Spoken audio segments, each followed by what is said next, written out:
立法院会今仔明仔载2天，要并中央政府总预算案表决通过。行政院长杜英泰今仔搁再带部会首长开记者会，因批评在野党实在上含怒，太遮尔济预算会严重影响到政府的运作。有立委是提案要甲所谓发展部、和 NCC 等部会预算抬甲剩1块，院长是讲这是毁灭中华民国的头一步。这种水桶的预算审计方式是前所未见，也是一种非常恶意对政府全盘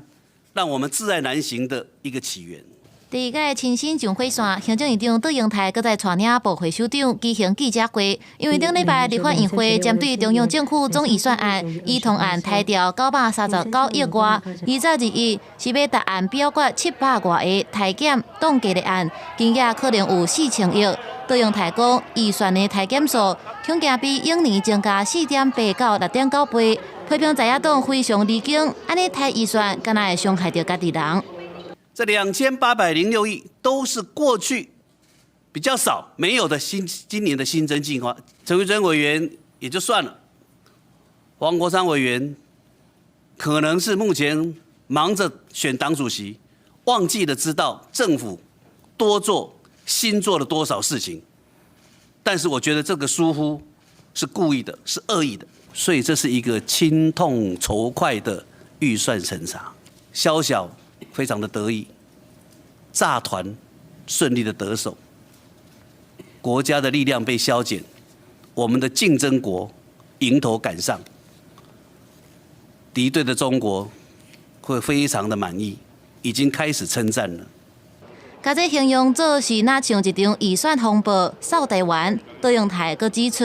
若别党团提案甲数发部、NCC 等部会预算抬到剩1块，是毁灭中华民国的第一步。呼吁国会应该听民意，即时停手，若无会严重冲击到政府机关甲相关的产业。在野党又提出要把我们业务费直接砍成1块钱，简单说就是陆委会所有的业务，包括这个反渗透、反宣传、反统战，然后情资收集、研判等等，这些都不用做了。包括警政、消防、空勤入出国管理，这些都是365天、24小时不能够关灯关门的。本来是动7成，现在变成动3成，但是我们认为呢，1毛也没有办法动。原来外界关注这大条预算，若真正互抬掉，行政院要安怎运用？杜英泰回应讲，行政院正做是上悬的行政机关，有权的要求各部会正常照期间进行。若那总统敢会出面协调？杜英泰是表示，大总统会根据宪法的职权，以总统的监督来行使国会作为。公司新闻采访报道。